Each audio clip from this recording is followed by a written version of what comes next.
Good morning and welcome to our morning meeting this morning on May 3rd.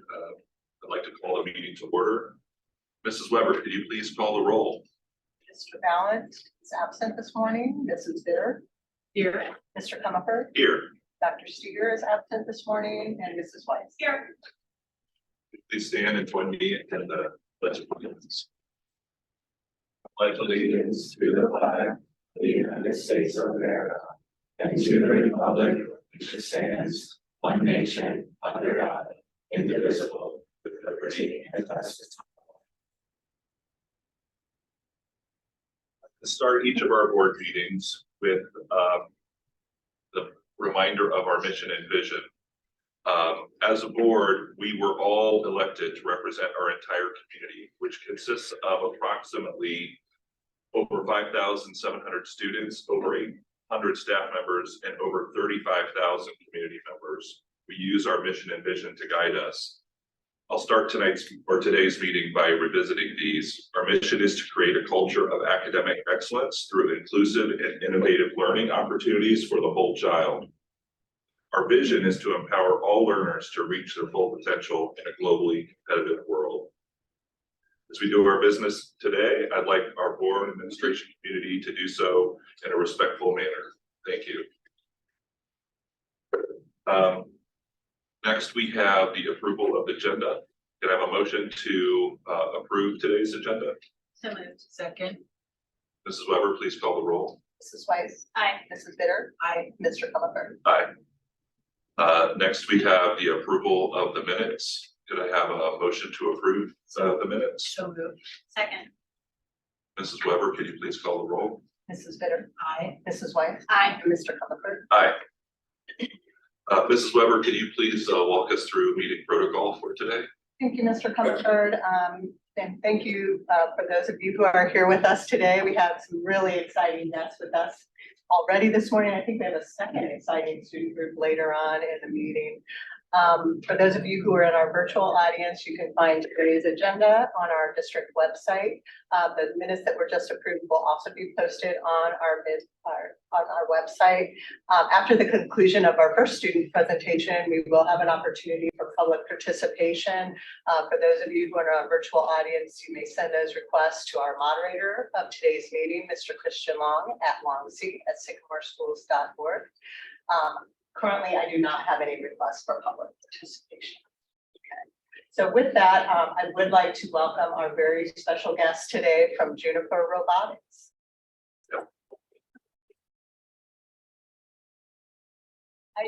I earlier shared a document with you that was part of really the basis of a presentation and the work that they've done. Was that for both your state and your national competition? It was a 15-page document. Yes. So the board has read a lot and we're very impressed by the work that you've already done. I am going to let our two coaches introduce their students and work with them along with me to talk a lot about how they won, I think, both the state championship in robotics and then also how highly successful they were at a recent World Championship. So let's introduce Mr. Sean Chan and Mrs. Kim Jarvis, who were the coaches for Juniper Robotics. Thanks. Thanks everyone. Put me on the spot. Yeah, we're going to do this. We're a high school team. We're made up of 9th graders up to 11. Some of the kids have been with us and doing this for 3 years with us. The season starts in September and it ends right now, I think in May or April for us. It never ends. It never ends. Yeah. There's also summer stuff. We had a great time at the World Tournament. I mean, to qualify for the World Tournament, we went to a state tournament. And before the state tournament, we had 3 qualifiers in the region that we had to kind of drive to kind of get to get the bid. So we actually got the bid in the first one already in like January. And then the other 2 were kind of waits for us to improve our game. So then finally at the state level, we were able to get our first ever bid to the world. And thanks, Kelly. And the kids, we probably meet 3 or 4 times a week. We probably put 15 hours a week into this since then. So it is a pretty big commitment for the kids and being able to juggle the other extracurriculars they have. So, you know, hats off to the kids for putting the effort in and being motivated to keep going. I think one of the biggest step changes we made from last season to this season. Last season, we did make it to state, but we didn't get the bid to Worlds. But just because I think the kids really fell in love with that growth mindset point of view. I think last season it was, you know, we kind of got to a point and it was also virtual. So that was kind of a tough season, but we kind of like just left it like kind of how it is. And this season it was because we got to interact with other teams. We got to see them at competition.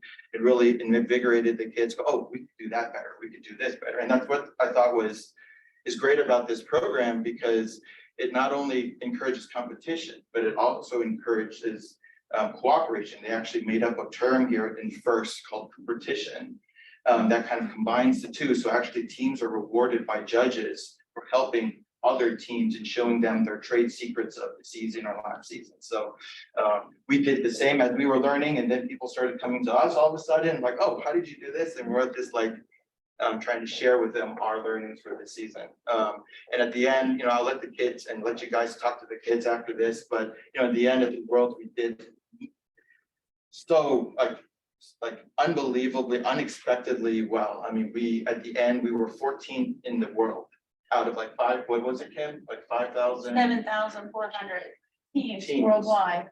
And then there's a stat that I guess the tournament keeps track of, which is the last 30 seconds, how many points do you score? So in that particular stat, we score the most points in the last 30 seconds. We're number 1 in the world at that. And I'll let hopefully this will be like sparking your interest, and you know, I'll step away and Kim and I'll step away, let you guys talk to the kids. Kids, why don't you stand up and take a question? Watch the competition live stream when you competed at your final two they call it matches. Okay. Tell me a little bit about what you were doing and how that competition works with the alliances, how you score points, things like that. If you could just describe a little bit about that for me, that would be really Mrs. Weber, could we start with introductions? I really would like to know who we have. Hi, I'm Noah Robinson. I am in the 11th grade at Sycamore High School, and I've worked on the industrial design of the robot and am one of the drivers. Hi, my name is Rushin Mohan. I'm also a junior at Sycamore High School, and I worked on outreach, and I also worked on. My name is Devin Seth, and I'm also a junior, and I work mostly in programming and a little in business. I'm Abhiram Ready, and I'm a freshman, and I worked on programming this year. I'm Arna Kalita. I'm a junior, and I write the 15-page document that you guys have earlier. Well done. Thank you. I'm a Jane Ariana. I'm a freshman at Sycamore High School. I mainly work in CADing, and I'm currently learning from some of the more experienced members on the team. I'm Ethan Hess. I'm a sophomore and I work in mechanical design. I'm Julian Chan. I'm a sophomore and I mainly work on mechanical design. Hi, I'm Ivan Shah. I'm a freshman and I work on the driver control period, programming the driver control period. Hi, my name is Nadia. I'm a junior at Sycamore High School, and I worked on our industrial design like this. Excellent, thank you. Thank you.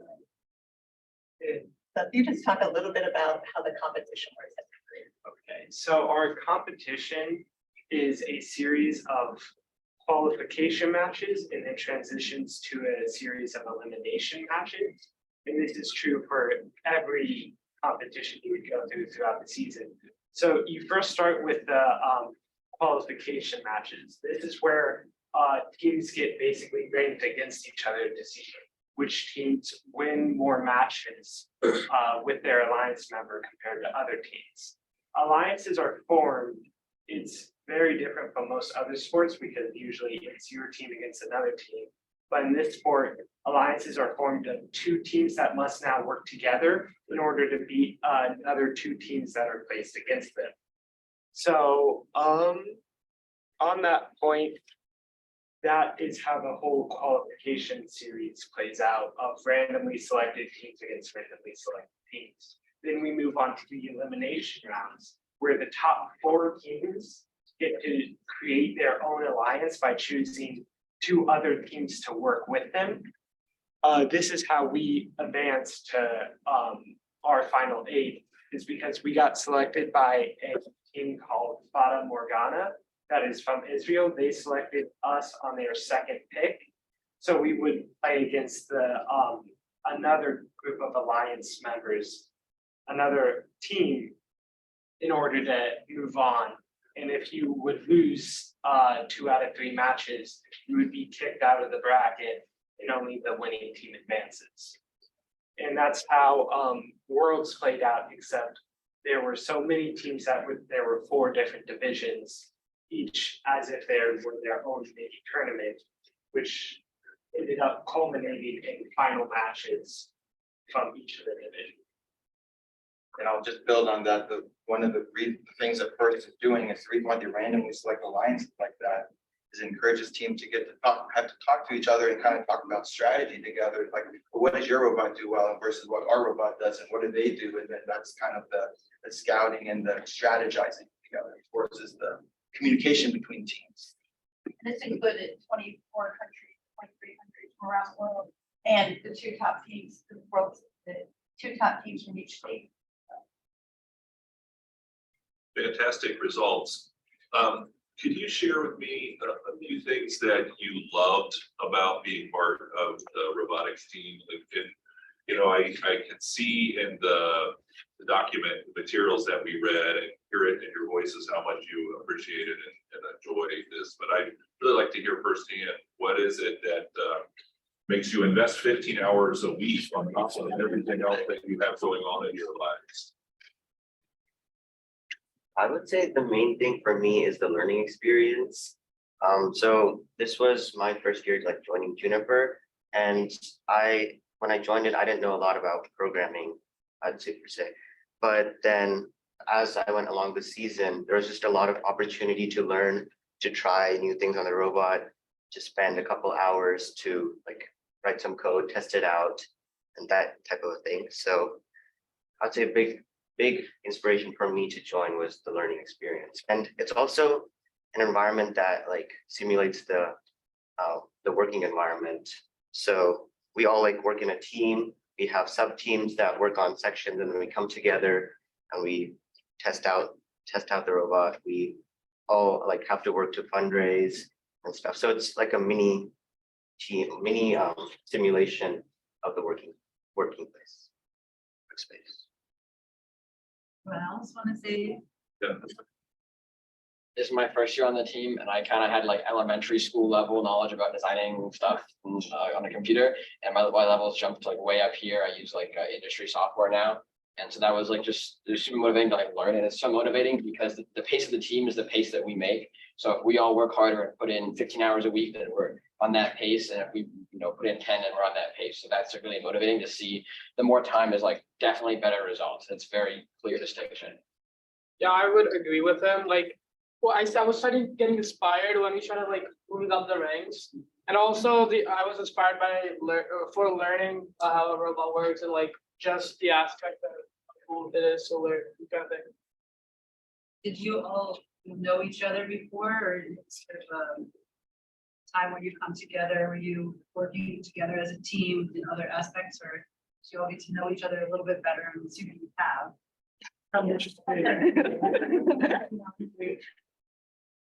Traveling.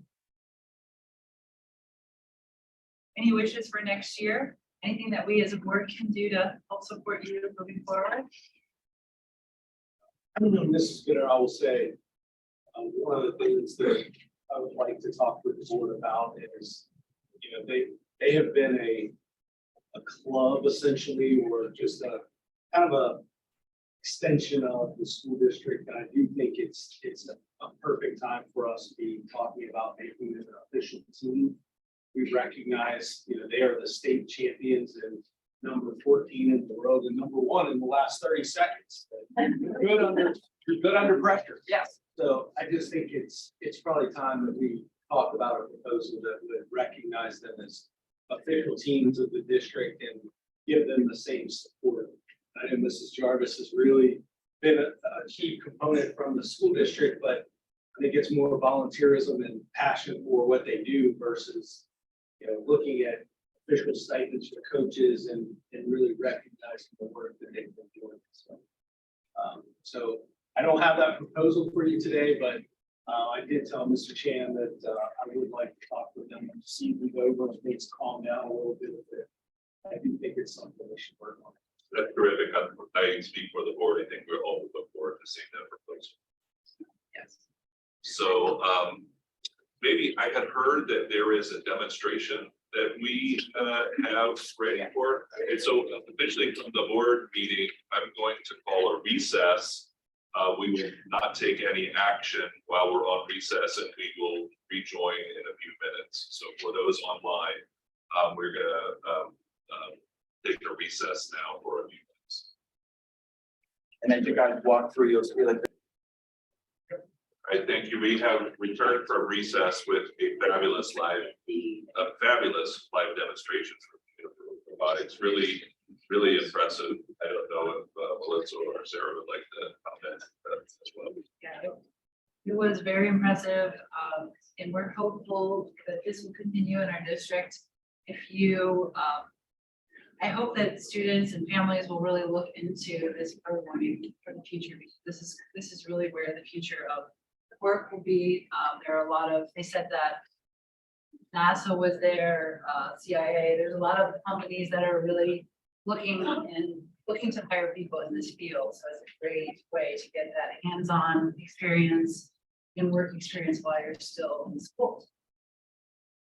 The district has worked with what started as Lego League for many of our students in our elementary grades, and it has just grown over time due to really a huge commitment by parents in our community to make sure that access to the information that they need, the training, and giving up their time. So it's been really helpful. Over many years, my department probably has as much interaction with some of these groups as any of us have handled their fundraising and their budgets and helping them with some of their not so much their funding, but being able to provide the district contact for paying some of their expenses. So I'm happy to help with the establishment of the forum.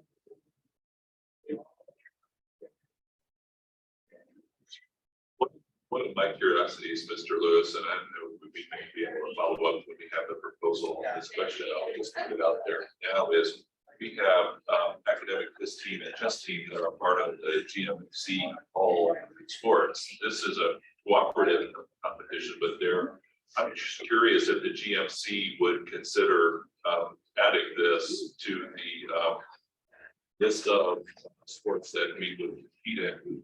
I think it would be good to raise the bar for the whole league in this. I have not heard that is just like you still. We'll check and see if that's, I don't know how prevalent it is because when I've gone to their competitions, I don't see very many other GMC schools there. Doesn't mean that they may not be doing it and willing to. From a Mars standpoint, we have 4 teams, 2 high school. So, as Mrs. Weber said, it has grown significantly in this area. I do want to give a couple of kudos to Mr. Lovell and his team.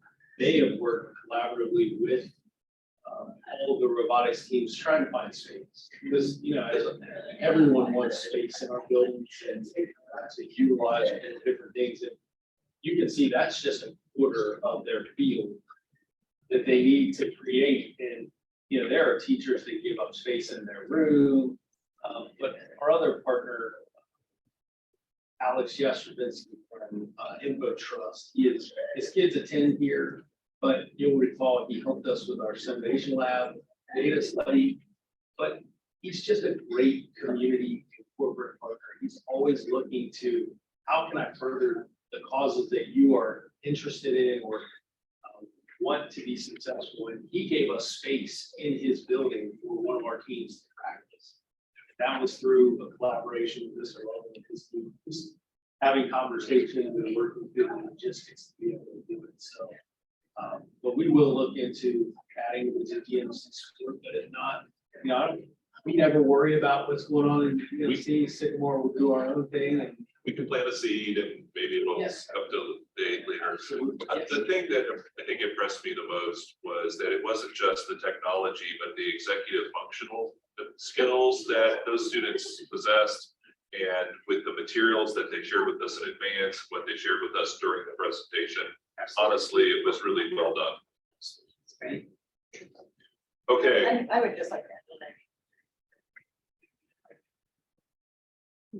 shout out also has to go to members of my team, Mrs. Moore and Mrs. Beru, who really coordinated all of the work around paying for them to teams to go to the world championships, as well as the things that they do on here. So we want to make sure that we recognize the work that they do here. It's not always- please extend our appreciation for team members. It's no easy feat taking a team that far to compete. Yes. The coordination and the logistics, and to Weber's point, Yeah. the financial side of it and trying to make all that come together. And it was a pretty last minute, which is great, right? Like, I mean, that's what it's about. But one of those, you move the priority up and you. Well, we look forward to seeing those things released. Okay, moving on, do we have any public participation? Mrs. Whitaker? Moving to the superintendent's agenda, we have the elementary literacy instruction update. Yeah, I'll just let the superstars shine. That's right. I don't have much to say other than I really appreciate Mrs. Tompkins and her team, all the work they're putting into literacy, but also our English language arts curriculum changes that are being implemented for next years. Tompkins, thank you. Good morning. Thank you so much for the opportunity to share information about our English language arts course of study. This morning, I'd like to focus specifically on our early literacy. And as children enter into Sycamore and learn to read. So some very important work that teachers, administrators, and is doing. So if we can take a look at headlines across Ohio, we can a little bit of where in Ohio is Governor DeWine. And he has been traveling across school districts across the state and talking about the science of reading. So these are just a sampling of some of the headlines as he visits different school districts and talks about the importance of science of reading, instruction and literacy. So this last headline, Governor DeWine keeps talking about the science of reading, but what does it really mean? So I'd like to take a few minutes to share with you information about the science of reading, structured literacy, and then the important work this is doing that. So let's start with the science of reading. Okay, so the science of reading is based on over 50 years of cognitive research, as well as educational theory and educational theories. So what the science of reading tells us is that reading is not a natural skill that students acquire through study.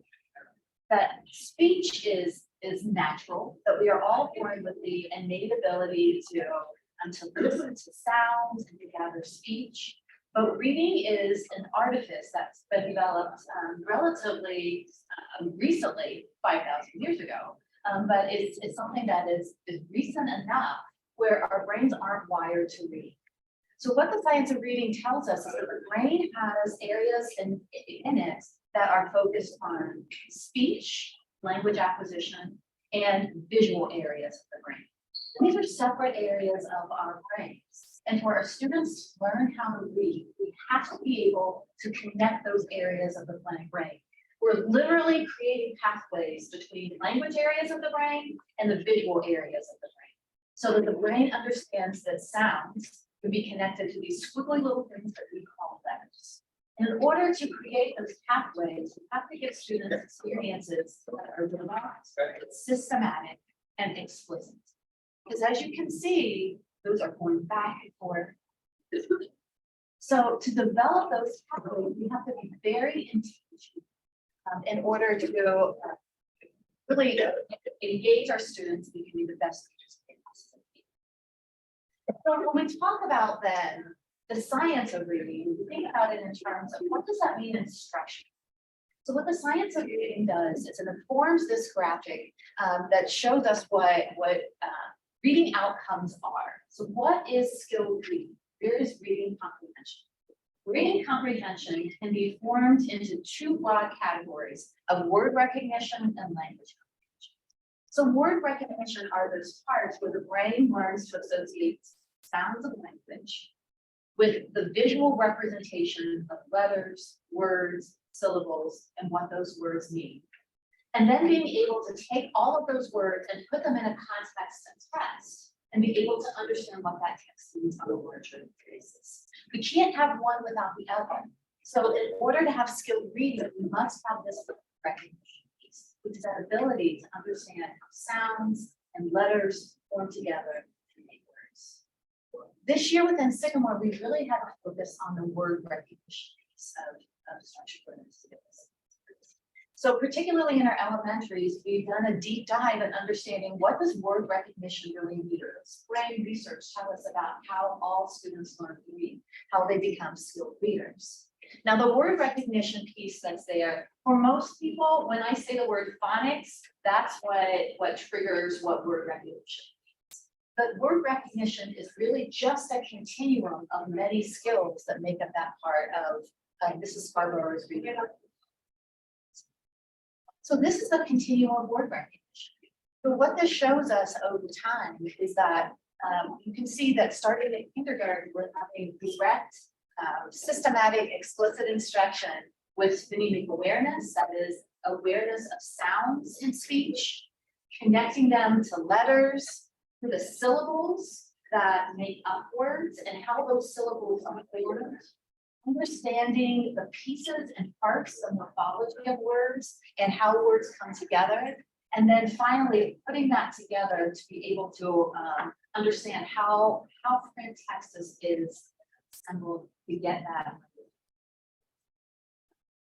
It's interesting because a lot of times we hear that the English language is very unpredictable, but that's not the case. As a matter of fact, the English language is fairly predictable. It's about 50% of words who that we can really say that they are very predictable to understand. Then there are words that are mostly predictable. Probably 30% of those words may have one sound that is different. So the word knit, N-I-T. So most of those words are predictable words, and that's the difference. Then many words can be explained based on their word origins and taking a look at where they come from and how that impacts how that word is spelled. There's very few percentages of words that are true. So what that word recognition piece in studies of reading tells us is that we can teach students how to read and language. That we can use those sounds, those syllables, how words are formed together to really strengthen that word recognition. So that students are engaging in more complex texts, will be able to use that knowledge to understand. So we talk a lot about the science of reading, but it's important to understand that the science of reading is also about writing and spelling as well. So what is writing? Writing is taking the sounds of language and encoding them into print. That's what writing is. So we are taking our what we want to say, putting it down on paper, and then that's the end of it. The decoding is taking what's written and then understanding it back. So the science of reading is not just about reading. It's also about teaching kids about writing and teaching them about spelling. So it's interesting, one indication of are there gaps in students' word recognition is to what degree are they poor or strong spellers? And if we have students who are poor spellers, that's giving us indications that that word recognition is not really strong, that they don't understand how the sounds of the English language are given through. So we've done lots of learning and conversation about this, and particularly within our elementary buildings, and also engaging read and our whole K-12 district ELA study as well. So what are we doing to really think about the science of reading and structured literacy with our elementary schools? So we're considering the science of reading under these 4 buckets: resources, structure, professional learning, and health. So this year we implemented an reading assessment in elementary buildings. That's an in-person screener for all. That screener is designed to give us specific information about where are students' areas of how are they performing with all of those discrete skills that the students need before. So we're able to use that data in order to have conversations about what are those word recognition pieces that are strong in students and what are areas of growth. Within our elementary schedule next year, we're devoting 30 minutes daily to all 84 students to engage in word recognition. So that is around phonics, phonemic awareness, word study. Every Sycamore child for 30 minutes every day will have that direct, explicit, systematic instruction that is aligned with a common scope and sequence across the district. We're very excited about this and the potential that this has for our students so that they can continue their growth skills. Also, our reading resources will align to our intervention. So for our readers who might need additional support, our intervention teachers will also have resources that align to what's going on in the core classroom. So that for students, they're having this experience where we are working collaboratively together to close our gaps and accelerate. For the structure, so you can see that dedicated time, 30 minutes daily for word recognition instruction. Also integration of reading and writing within the English language arts literacy. So as you can see, there's a tight correlation between reading and writing. Reading and writing really are one and the same. And oftentimes reading and writing is siloed together. So separate reading, separate writing. Those are processes that should not be separated. So next year, we're making intentional efforts to ensure that reading and writing are integrated together to help strengthen both the word recognition and language comprehension. And then finally, professional learning. So we've had a cohort of teachers, mostly K2 teachers who have gone through letters training. That is language essentials for teachers of reading and spelling. It is intensive learning about the science of reading and how the brain learns to read. So these teachers have engaged in this learning and learned all about word recognition, how we can help our students read. Very excited to work with Ms. Beltram for next year, and our preschool teachers are going to be going through a letters training as well as designed specifically for our preschool students. And then a cohort of teachers is going through letters which focus on. So by having this cohort of teachers with professional learning, we're able to really have rich conversations with our building about how we are implementing reading instruction. We've had opportunities within the building this year for book studies about word recognition, and then also having a summer literacy academy organizations for teachers. That blue line is the surrounding of district office. So that is our ongoing support. Curriculum department, it's been wonderful working with student services as well, as this impacts all learners. We're talking about structured literacy and the science of reading. It is what's best for all readers. So working collaboratively, we provide writing this ongoing support for our teachers and administrators. And even as we move forward, helping our communities can as well with changes that. So I want to take a moment to thank our teachers in the elementary buildings, our gen ed teachers, our intervention teachers, educators, even our gifted intervention specialists. All of our teachers have been involved in this conversation, because again, this is what's best for all of our kids. So thank you for their hard work, not only this year, but this is a long-term process as we continue our study next year with really focusing on language comprehension. building administrators who have been leaders. They participated in, we've had an expert in the field of science and reading who has we've spent over 6 hours with her with learning for administrators. So special thanks to them and to members of the curriculum departments, those teachers on special assignment who have been in the buildings on an ongoing basis.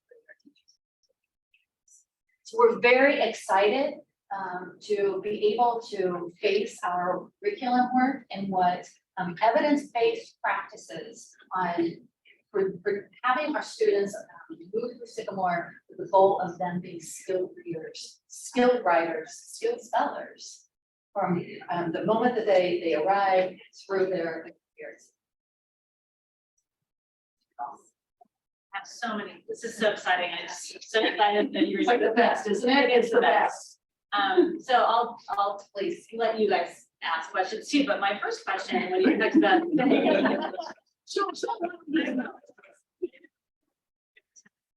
but evidence-based, which is like, you know, I love the idea of that, but I wanted to talk to you about the Lucy Calkins, yes. And whether or not we use that in our district and just the controversy that came out from that, which I think it can be said that that was sort of evidence-based, and what are we doing to sort of vet things that are claiming to be evidence-based? And I don't know if you want to just give a little background on that. Yes, I certainly will. So the science of reading is it is not new research. It's been around for a very, very long time, but it is coming to the forefront. And what it is forcing districts to do is to take a look at materials and resources and practices that are currently in use and decide the degree to which they align with what the science of reading is telling us. That is convergent evidence of how we know students learn how to read. And do those materials and resources align with what science is telling us how students learn how to read? And what we're finding is that is not necessarily the case. That's the case for lots of reasons. You know, we've had higher education that is only now kind of coming on board with the science of reading. So our preparation programs haven't necessarily prepared students or teachers with the science of reading. That's changing now. So we are in the process of taking a look at our materials. I will say that we're in a transition period right now. So that we are saying that we have materials and resources that we know we need to look at more closely.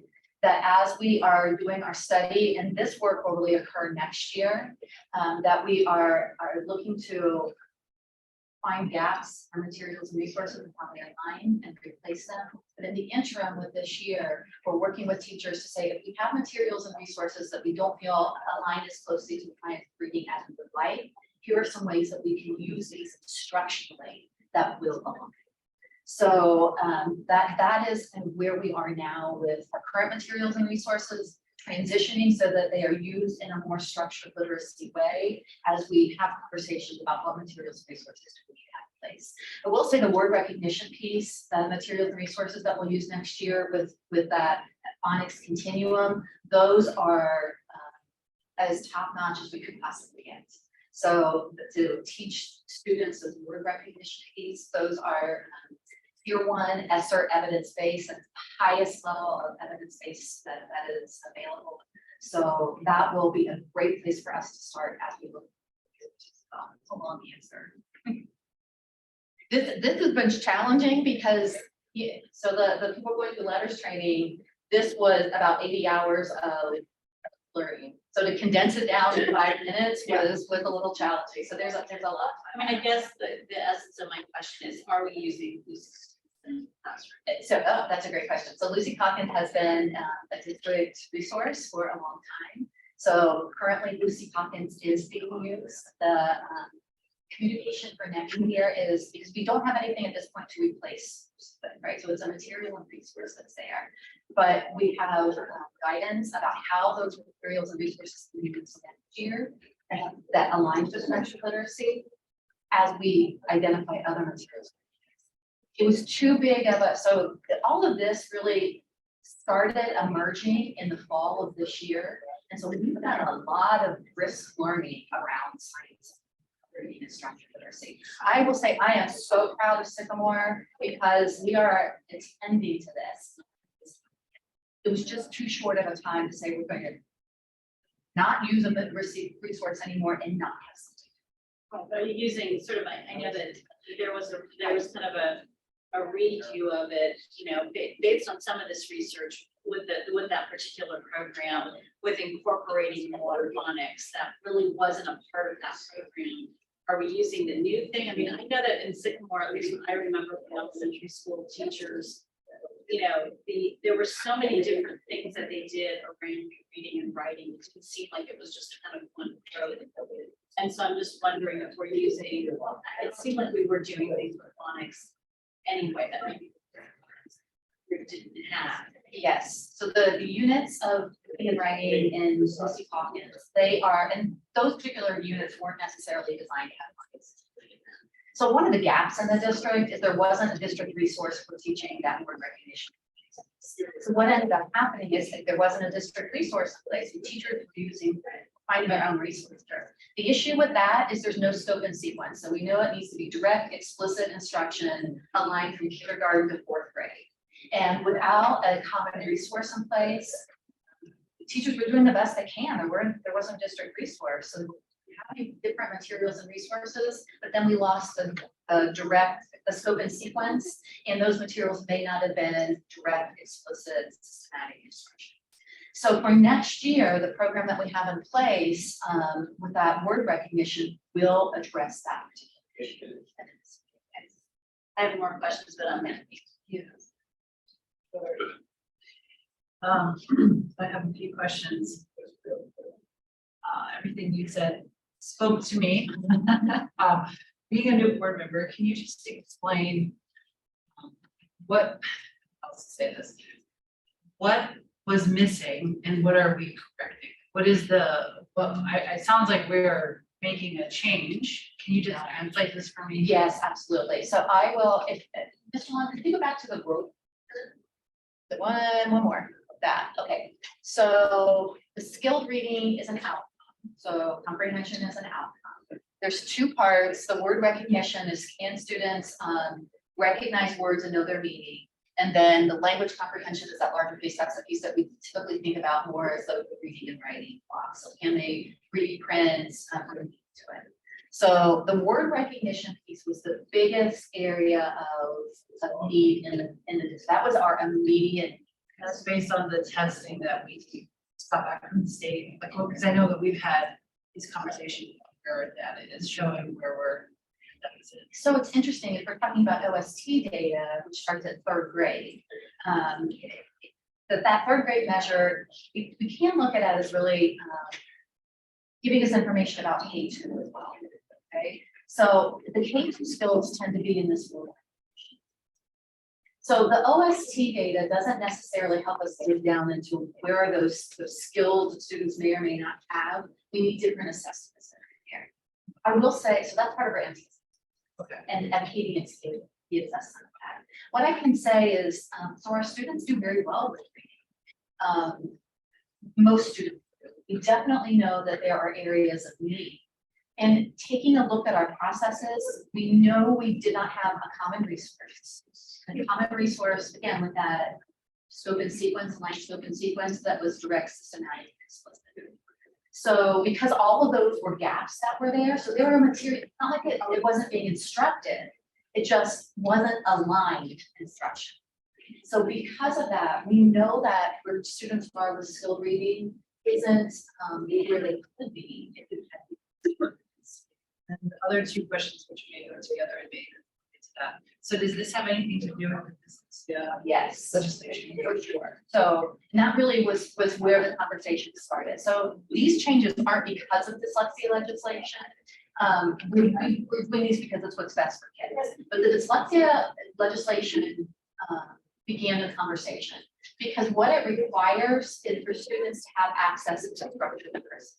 So, and again, that's what Governor DeWine is going around the state saying, and we know what science is telling us about reading, that balanced literacy approach is not effective for students. students they don't get to the degree of skilled reading that they can through exposure, that it has to be more intentional.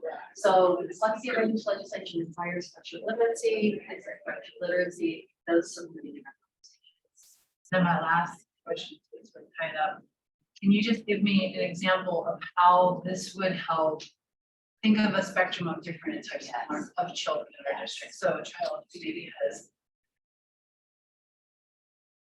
very hard, maybe a gifted child who is reading well beyond their grade level, to a child everywhere in the middle, and a child who maybe really struggles with literacy. How would this impact them, each type of category, but can you give me an example? Yeah, so this is just one example. So we're thinking about a struggling student, right? So what we know, what that scope and sequence will tell us is, and our Acadians assessment as well, and some diagnostic assessments, what we'll be able to do is pinpoint where are those skill deficits for that child. So we will know what is the entry point of the skill deficit, and then that scope and sequence and then aligned material and resource will be able to give us a pathway of instruction. So we will have a clear pathway of where that child is and how to support that child. And is that where you were saying the intervention materials? Absolutely. And the word recognition piece, because it's very direct and explicit, it gives us, it takes something that is abstract and makes it much more concrete for both the teacher and for the student as well. So we'll be able to say specifically, this is the reading skill, this is the word acquisition piece, this is precisely, this is the area that we need to begin intervention. And then what about for the student who's maybe a general education student who's accessing, maybe doesn't have a somewhere in the middle? Yes. How will that help? How will this improve their reading? Absolutely. So someone, could you bring to the next slide? So what the scope and sequence will do is, so remember, skilled reading is, it's a thought-provoking continuum.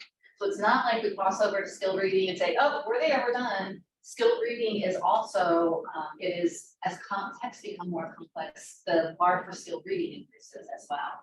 So what the scope and sequence does, you can see that it intentionally provides scaffolding and stair steps that will allow us to get to higher level skills such as the morphology, the word derivation, things like that. So if the bare minimum, the easiest piece is if we already have skilled readers, then this is going to increase their ability to become skilled readers. And what about a student who came in or who is reading at a much higher level than their grade? Yeah, so with our gifted and advanced learners. So oftentimes what happens with our gifted and advanced learners is they come in as whole word learners. So that means that they've had exposure before and they're able to, it's basically memorizing a word. So they're able to take a look at this word and memorize it and know the meaning. So that's useful, but when texts become more complex and words become more complex, that is not a skill that is that can be extrapolated out. So a child can't memorize every single word that they are going to encounter. So this process allows us to show how words are put together with syllables. So syllables have meanings, the word parts, so that as the text becomes more complex, they're able to contract those. The other piece that we hear a lot of times with gifted learners is they are poor spellers. And we can kind of take a look at that because they're memorizing words. They haven't had this exposure to how words are put together, those letter formations that make the sounds. And so when it comes to, I have to actually write this word out, I don't have an understanding of how that word that I've memorized is really made up of these sounds and these word parts. So this will help with spelling for all of our learners, but particularly for gifted learners who coming in with whole word memorization rather than the skills to be able to break down. Thank you. Kids, I have really appreciated this presentation and this dialogue. I think it's terrific, by the way, and really appreciate the collaboration.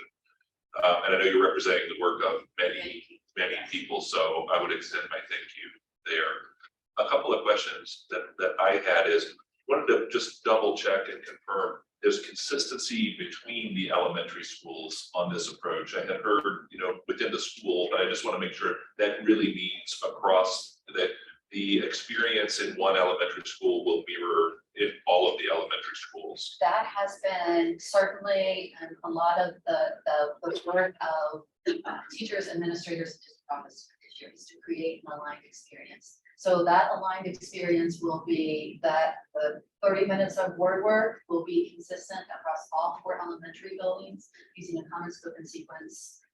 And that the instructional times will be aligned. And my second question is, we have wonderful resources for our students within the district. I mean, really excellent. But we also have a great resource that some of our students leverage after school with Operation Give Yes. Back and tutoring. And I happen to have a close personal relationship with one of the tutors. So I'm just curious if any of the learnings that we have here can be passed on to those tutors so that they can reinforce what's happening in the classroom and it comes across cohesively to the students who may be needing extra to comprehend. I love that idea. I hadn't thought of that, yes, I mean, there's definitely opportunities to engage our bad tutors in understanding the process. That's, yeah, absolutely. Yes. Because you guys, I have a question about, I know that at various points in students who are going, going through Sycamore, they take tests or where they discover about themselves what kind of learner they are. They're a visual learner, auditory learner. And I'm wondering how just the connection that you talked about between reading and writing and how that's impacted by the type of learner you are. And I don't know that that's inherent or if it's something where if at such a young age, you're being exposed to both auditory, and writing and making those connections and your slide that sort of had all the synapses that have to happen between different parts of the brain. How are we looking at that for our young learners? So the language comprehension piece, that's actually very exciting because what that is about language comprehension. The brain is wired for language. And so a student needs to, they can't read a word until they've heard words. They have to be able to associate the words that they've heard with the words in print text. So what that does is it allows for multimodal acquisition of text. So a read aloud of complex text is imperative for our kids. That is a must because we have to give students exposure to the sound of language, what that word is. They have to be able to hear that word and then associate a meaning with it. So within our literacy block, that's a piece that we have dedicated. It's an interactive read aloud of complex text for our students. And then that reading and writing piece allows all kinds of ways for students to interact with reading and writing because we're keeping them aligned and not as separate entities. So if students are doing it collaboratively, so they're reading common text and having conversations about it, what structured literacy does is really puts an importance on speaking and listening as well. We have to be able to conversations and process things, language within our brains in order to be able to right? So all of that is possible within that language comprehension and needed within that. When you think about just that as such a building block, because you think about all the additional subjects that reading and writing and comprehension have, right? I mean, history and science, I mean, everything. If you don't have that, you're really, I mean, it's very difficult to be successful to learn. The very exciting piece for the language comprehension side is it's about building that. So what it says around science and social studies. So giving students more exposure to science and social studies related texts, writings, so that we can build their background knowledge so that as they get into the content classes of science and social studies, they have some of that again, so we'll be spending time next year thinking about our literacy block, how we can use it as a way to knowledge build and other content. Okay, this is my last question, I promise. So you talked about, Mrs. Bitter brought up the whole dyslexia legislation that sort of, catapulted this into. Sure. What kind of state funding are we getting for this? Well, so, and I'm guessing it's probably nothing, but I was wondering if there's anything that we're getting. Initially, what is an additional?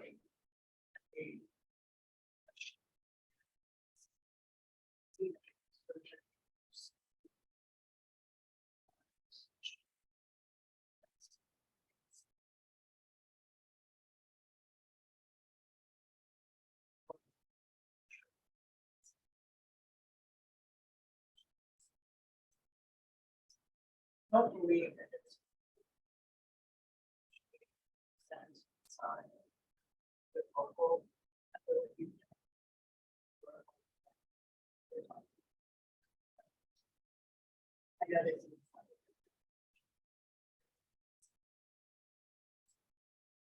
It seemed like his interest, I mean, it was all about phonics, right? I mean, the post that you have up there, I don't know if that's truly reflective of his. The other things that he was saying, phonics is the way. He is the governor is very committed to shifting from balanced literacy approach to a structured literacy approach. So phonics, I think, is the inroad that people associate. They have some knowledge of that, so that tends to be the that we grab onto. But those other parts of talking about integrated reading, writing, building background knowledge, certainly that is a imperative component of structured literacy. So that balanced literacy teaching philosophy, which is kind of the Lucy Fulton's kind of piece of it. He's saying combine that with more structured, or is he just saying it has to just be more structured? Yes, that is certainly his message. It needs to be more structured. I don't know that, I mean, it sounds like that's what some of the research is bearing out, so absolutely, so good. We do have our junior high students waiting to take through just as a. Yeah, that's good. Just one. Again. Well, experience extremely helpful to you're good teachers. Thank you. I do know, because I've been so involved with my children's education from when they were very little in helping them learn to read, that a lot of this stuff we are doing in Sycamore. Yes. So Absolutely. you're doing this. Absolutely. I've had it with my kids. But you're saying this is an approach to really put it in a more unified, structured way that all of the schools are kind of aligning to a similar type of. I just want to make sure I understand, because families do reach out and ask us questions. I want to be able to answer them correctly, because it's not that we haven't been doing these things, it's that we're consciously putting together a literacy program based on what current research is at right now and what our Department of Education is really pushing for schools to do. Yes. And also in reaction, or in not reaction, in alignment with the current legislation that is coming out on dyslexia, a group that has been very underserved. But is that That is sound? perfect. We have extraordinary teachers who have been, this has been what they have been sending to. What this process is done, all of those things that alignment based on research, providing resources. Thank you so much. Yes, Mrs. Tompkins, thank Thank you. you. You can tell from the energy from the school board that you have an important topic for us and really well presented and answered today. Mr. Lewis, if you'll allow me, I'm going to propose that we jump forward to item number 6, our presentation from our junior high start council. Okay. Let's get them. And I'm not going to give you much because I want to allow them. They are going to be. A chance there to be the. I want them to be the stars. And I will let Mrs. Chung. I just think we should be at this table. I can do it. And We have a clicker. If it's this one. Wait for the whole of it. The arrow on the right, Janelle, use it for. Got it.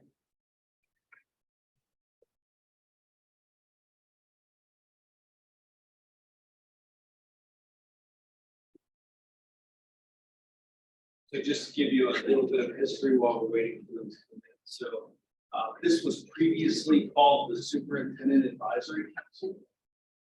One of the first things that we did as a team is we asked them to change their name.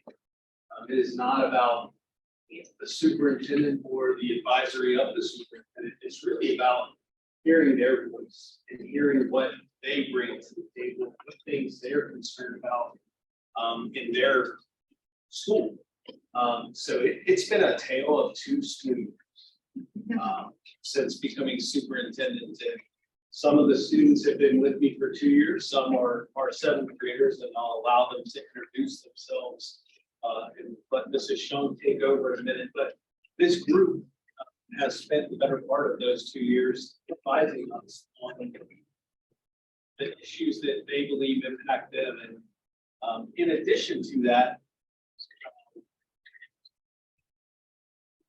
they're always willing to give great perspective to us as administrators. So I am not going to steal their thunder because I know I've seen their presentation and watched them practice. And please know they've put a lot of time, effort, and energy into this because they really wanted to let you know about some of the things that are happening at the junior high that you may not know about. So Mrs. Shunk, any other additional words? They're awesome leaders of our building. Everything that you're gonna see is student driven. They've spent months figuring out what pictures they want to show you, what information they want to share about our building.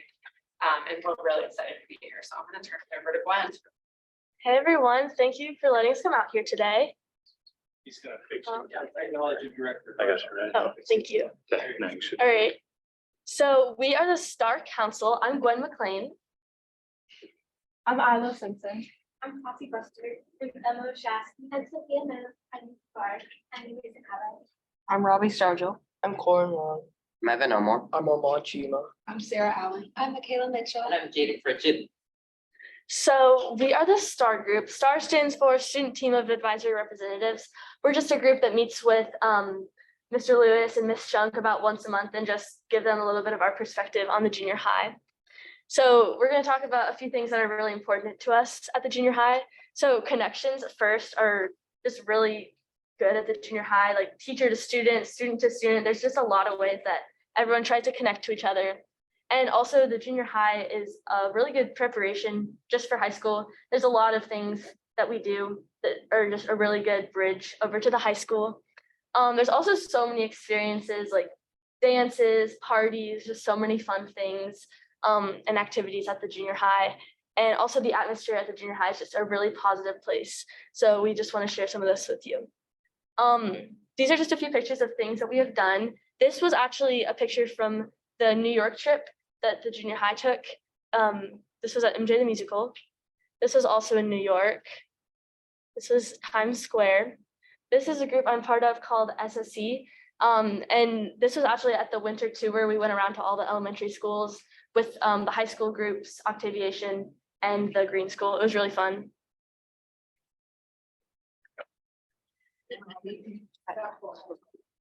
It's like my shit.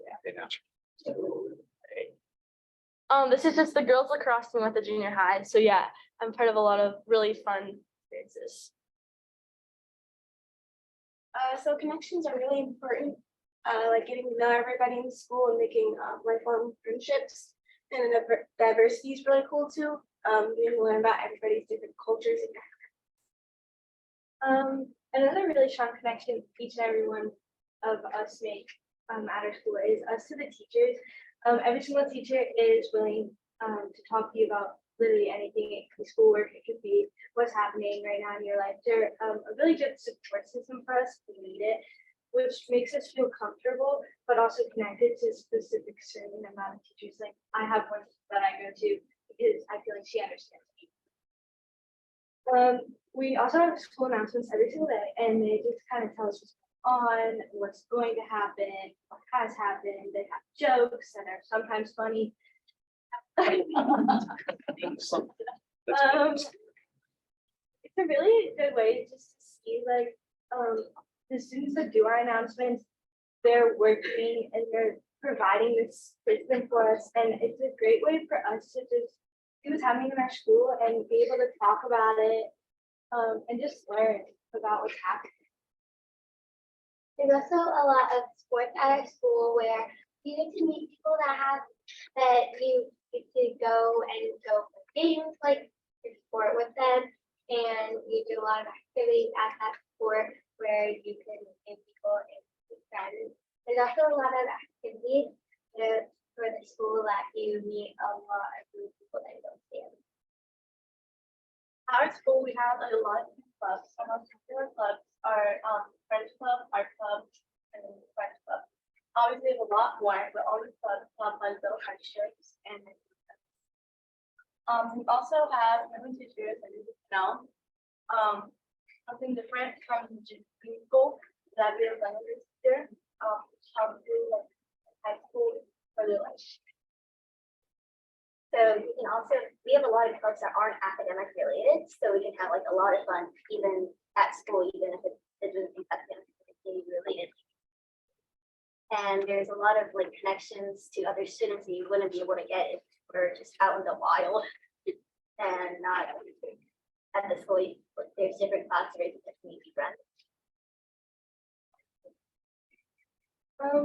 We have a few pictures of clubs, sports. There's pep rally pictures, there's Bengals pictures, there's ski club pictures. So these are just like the opportunities that we are given so that we can connect with all of our other classmates, our peers, our teachers. And then this was one of the biggest one we had this year. This was our SJH pep rally. It was a little chaotic. We got seated by literally anyone. You kind of just were thrown in there. But it was really fun because every single person was smiling and interacting with one another. And it was chaotic, but it was one of the biggest ways we've connected this year. But yeah. 8th graders, before you leave that, did you have a pep rally before this year? No. I think this is our first. Yeah. Okay, so preparation is also something that we really value at the junior high school because the jump from just middle school to high school can be very scary. So I think the junior high is a very good gap between those, and it can sort of form a bridge that'll help us get there.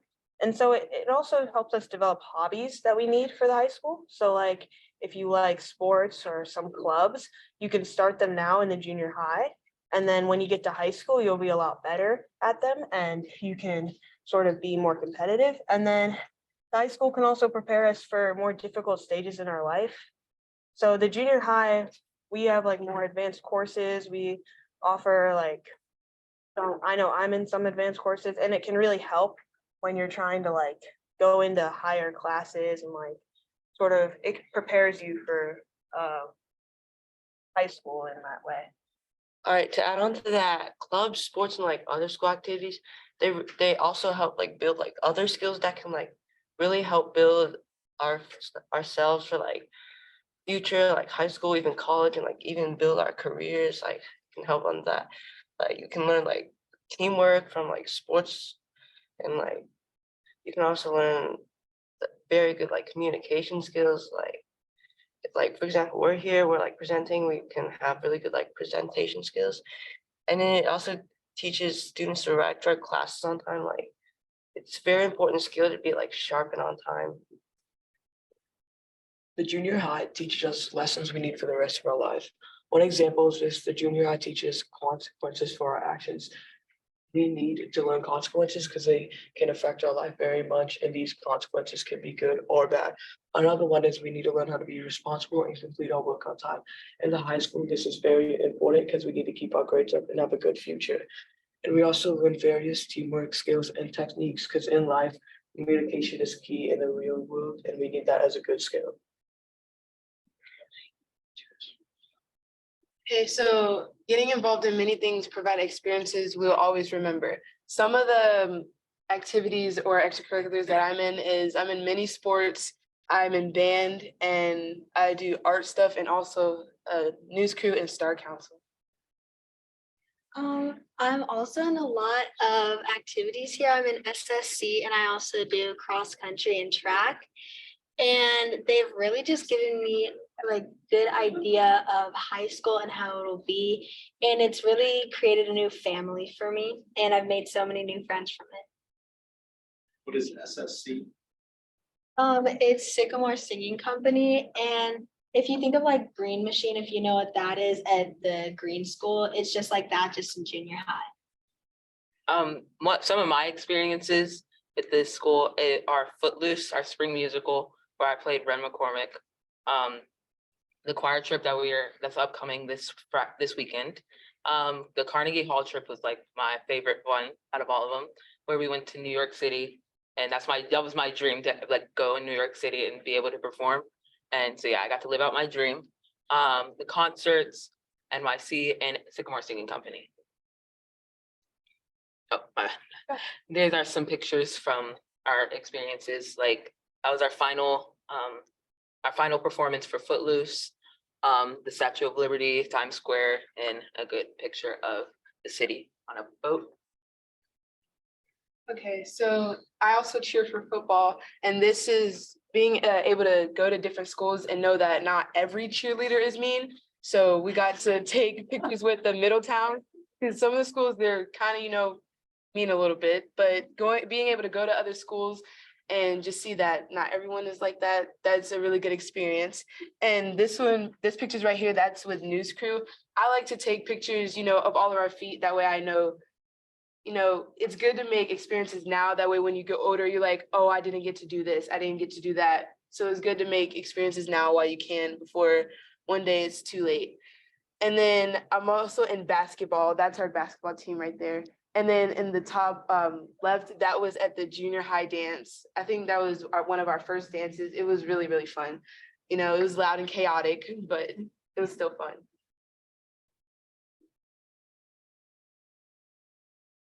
So hopefully all of you saw that the junior high has many activities and experiences and opportunities that we are provided with.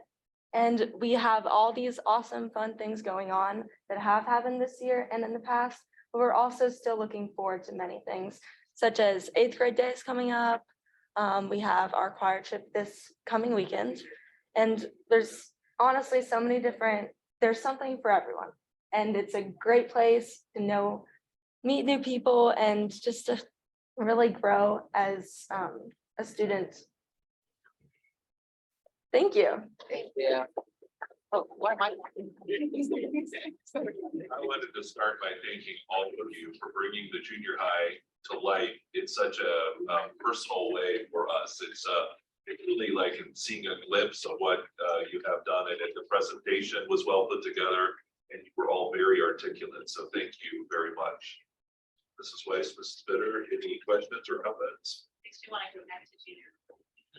You never want to do that, but it's great. You guys have so many wonderful opportunities, and as a fellow, I got to perform at Carnegie Hall too with the choir, so it was one of my dreams too. So I'm so glad that you got to fulfill that dream at such an early age. So thank you guys for coming. It was really nice to hear from you. Thank you very much for coming. It's really nice to learn about all the amazing activities that all of you are taking part in. It's really very, very exciting. I'm gonna put the 8th graders on the spot a little bit, because I've spent 2 years with them. So I walked into the first, it was probably, I'm looking at you, Dave, because you spoke up first. Oh. But I walked into the meeting this year it was probably after a month of school, just to get it started. And I said, we always start with pretty basic stuff, like how are things going? What something that you would say is changed or different? Jaden could barely sit in his seat. He about fell out of his chair. You talked to me about, and you all are welcome to share experiences. I know 7th graders, you were coming from Green. 8th graders, what's some of the things that you would tell the board that's different in your experience this year versus? Well, the principals, because there was a big change. There was because this year the principals get to know us, and they were actually able to we were able to connect with them easier than the principals last year. Yeah. So yeah. To add on to that, we get a lot more leeway. It's not like we're under their arm all the time. We get to act like junior high students and not, just being lurked, I'm not gonna say lurked around, but like watched every 5 seconds. They let us, make mistakes and then we get to learn from them. Something else that's different for me is flex this year. So last year I played in the spirit council, we changed the way flex operates. Last year was like a very kind of strict study hall. So we had like a weekly skill review on Monday, like no tech Tuesdays where we read a silent reading book, and then like it was very like formatted. And this year we changed it, so it's just like a free study hall, which is really helpful to a lot of students, especially me, because I have like a lot of after school activities, so it's a nice time to get my homework done. I think that since our new principals have come, we've had a lot more out of school opportunities, such as the dance and everything. And we really didn't have that before. And it's been a really fun transition. And it was an easy transition because it was a good transition. What's some of the things that 7th graders, because I put 8th graders on the spot, I put 7th graders on the spot. What are some of the things that you're looking forward to being new leaders of the building? When they move on to 9th grade, you've got to take ownership and leadership of not only this group, but of the building. What are you looking forward to? I'm really excited just to like kind of just be a leader and be like the person kind of on top. This group especially, just seeing them go and then like having a other group. I have my younger brother in the 6th grade right now, so he'll be here next year. But like with the 7th and 8th grade, we work a lot together. Obviously, like this group is 7th and 8th grade. But it's really good just being able to connect, especially for high school. Like I'm gonna know the 8th graders, I'm gonna know the current 6th graders, and I'm also gonna know our grade, which is really nice for us just to be able to go into high school knowing people there and not being scared that you're gonna see anyone, Have you toured the new building yet? Yeah. I thought you had an opportunity. Was there anything that you saw that is exciting for you? I saw the elevators and I was very excited about it. It's the simple things. The auditorium was really cool. I like the news crew building because there was like 2 buildings connected together, and I'm like really good at news crew. So like knowing that the 7th graders will have like a bigger space, that makes me happy. Sarah is very good at news crew. I got to experience news crew. I was just walking around the building one day. They're like, "Do you want to be on the news crew with us?" I'm like, "Okay." And I think it happened to be Bengals, something about. It's a Bengals thing. Yes. We had a great time. Any final thoughts for the board about things that you think, it's okay to be critical, right? Like that's what we do in our group. What are some things that if you said to them, here are some other things that I think needs to change? Are there any things that they could help with that you think need to change in the junior high building?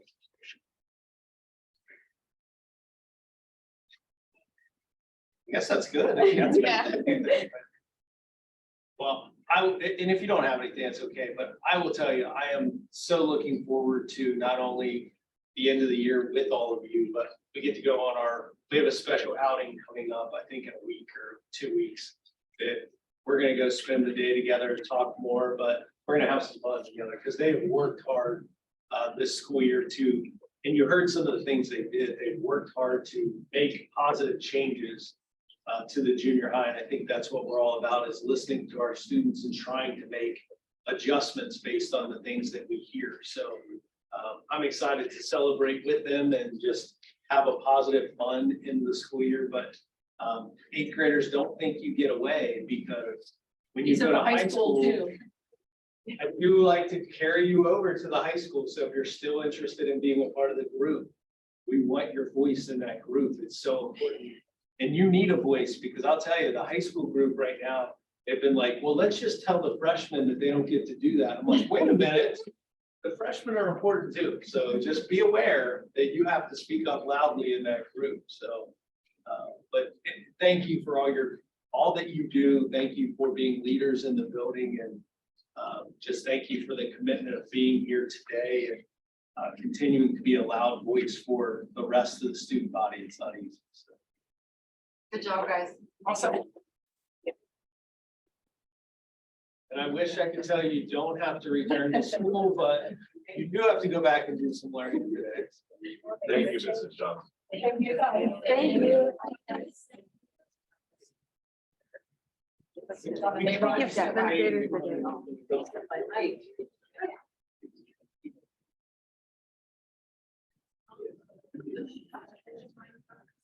Okay. On to item number 2.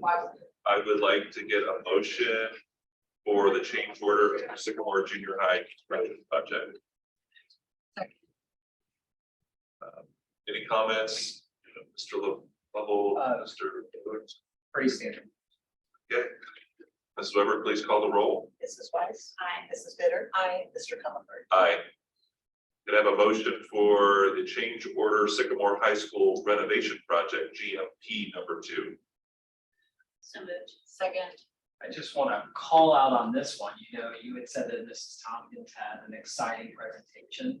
This is a $400,000 return from the contingency as well. That's exciting. Just, well, I'm sorry. Okay. I know, no, I don't do it. Mike's on. Well, we would like to be bringing other things. Yes, we will. We just live in the moment. Think about that right now. That will also be supportive of our instructional programming and our students. There we go. There we go. There, I love it. We're just in that moment in time that we're going to start moving some of those funds, but this is where we're going. We still have a lot of work ahead of us. That will be coming to you. Yep. It's good to have a balance. Yes. Double the top of it. Mrs. Weber, please call the roll. Weiss. Aye. Mrs. Bitter. Mr. Comer. Aye. Could I please have a motion for the change order Sycamore High School renovation project GMP number 5? So moved. Second. Either way. I'm gonna do this way. I do want to mention on this one, this is really the last remaining big phase of the high school, that gym renovation interior for athletics. Obviously, you know, removing the ceiling, taking things out, our biggest risk with the high school renovation project is discovering things. And we have discovered some things in that gym, probably more than any of the other phases. Nothing that I would say is major or is going to be extreme expenses, but these are just related to that. Thank you. Yep. Mrs. Weber, please call the roll. Mrs. White. Mrs. Bitter. Aye. Mr. Comer. Aye. Moving on to agenda item number 5, could I please have a motion for the change order transportation facility project? So moved. Second. Progress continues at the transportation compound. If you haven't been over there, drive by, but this is related to some extra work we needed to do around some of the gas facilities over there, which they recently placed the tank. So yeah, it's pavement's going in hopefully next week. Great to see the progress in transportation. What, could you please call the roll? Mrs. Bitter. Aye. Mrs. Weiss. Aye. Mr. Comer. Aye. Mr. Lewis. Yeah. Superintendent's other. Just a few items. Fine arts signing day is Friday, 4 p.m. at Sycamore High School. So if you're able to catch that, it's an opportunity. It's our students that are going to continue on with fine arts as part of their college programming and majors get to have a signing day, which is awesome. I was asked to speak at that signing day, so I'm excited because they have obviously not seen my artistic talent, so it's not a strength of mine, but I appreciate the students that are going to be signing because they have tremendous talent. Last night, we had a great event called Listen to Understand, a dialogue to address cultural and generational gaps between parents and families. And it was a culmination of some discussion with our API students, and API stands for Asian Pacific Islander students and parents, specifically Jeremy Lynn, who is a junior at our high school. He is very passionate about Asian culture and understanding Asian culture and helping parents understand the pressures that they put on students that are in our culture that their parents went to schools outside of the United States. So That was kind of a part of the bigger whole, which was just, I think we wanted to help students and families understand what our students deal with every single day and what they go through and what they think about. So Mrs. Weiss was actually a panelist as a non-API parent, but we had a multitude of API parents and API students, a non-API student, and then a student that joined us from college. So I'll say a big thank you to Jeremy, Arjun, and Ella, who are current students, and Theo Prakash, who was graduate last year, joined us from Brown University on Zoom. So it was really well done. I wish it would have been higher attended, but I told the students, because I know they were going to be bummed, that there was probably about 30 people, I would say, that watched it. But I said, we're recording it. The recording will make an impact, and getting started and getting a conversation started is more important than not having a conversation just because of attendance. So I will just tell you, and big thank you to Mr. Long and Mrs. Von Bright for kind of being the behind the scenes people to help set it up. And then Joy Lim was our facilitator. It was a great event, and more to come there. So last thing I'll just say to our students and our staff, thank you for all the end of the year activities and celebrations, and just really students finish strong, hang in there, get through those AP tests, get through the rest of the year in a positive way, and let's end the year on a positive note. So, Great, thank you, Mr. Lewis. Moving on to the treasurer's agenda, we have amounts and rates. Could I have a motion to approve motion for amounts and rates? Second. Mrs. Weber? Yes, this is an annual resolution that's required by the county auditor's office to provide authorization. If you recall, our tax budget organizational meeting that's been provided to the county auditor's office, and it had the budget commission hearing of the county auditor. The only thing that I will note is that this is for fiscal year 24, so starting July, the rates that they'll actually charge as far as effective rates of taxation will be determined for the end of the year. The final valuations of properties within the district, this is on there, so it likely comes down pretty significantly.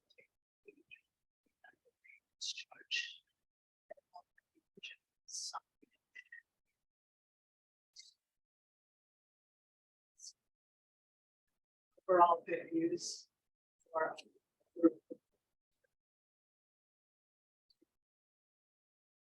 this is what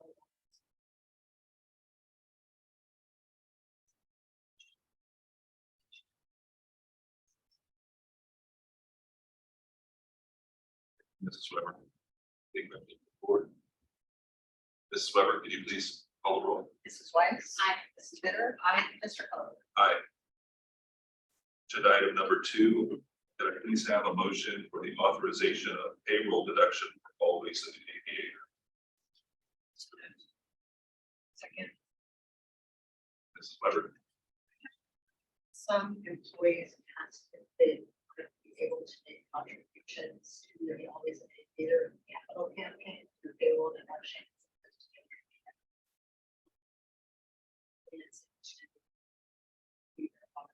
Their systematic foundation. I feel like this could be just an ongoing contribution that they make to the campaign. So looking into that, the way that that can be authorized, actually in line with our policy, BLP, that we have today.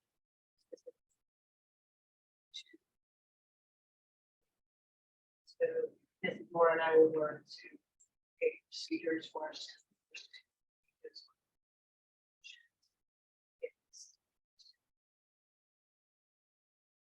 Any questions from the board? Mrs. Weber, can you please call the roll? Mrs. Weiss. Aye. Mrs. Bitter. Aye. Mr. Coe. Aye. Can I have a motion to approve the personnel consent agenda? So moved. Mrs. Weber, can you please call the roll? Mrs. Weiss. Aye. Ms. Bitter. Aye. Mr. Comer. Aye. We don't have any additional board business other than going into executive session. I would like to say that we are likely going to have a special meeting coming up this Saturday morning.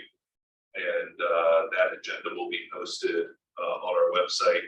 That special meeting will be primarily for the purpose of approving a new treasurer for the district. So I wanted just to make that aware. We are working towards having that agenda announced and make that public soon. I would like to ask for a motion to go into executive session in accordance with ORC 121.22G1, employment and discipline of a public employee, official, or regulated individual, and in accordance with ORC 121.22G4, negotiations. So moved. Second. Mrs. Weber, please call the roll. Mrs. Weiss. Aye. Mrs. Bitter. Aye. Mr. Comer. Aye. We will be not taking action in the executive session, and thank you everyone for attendance.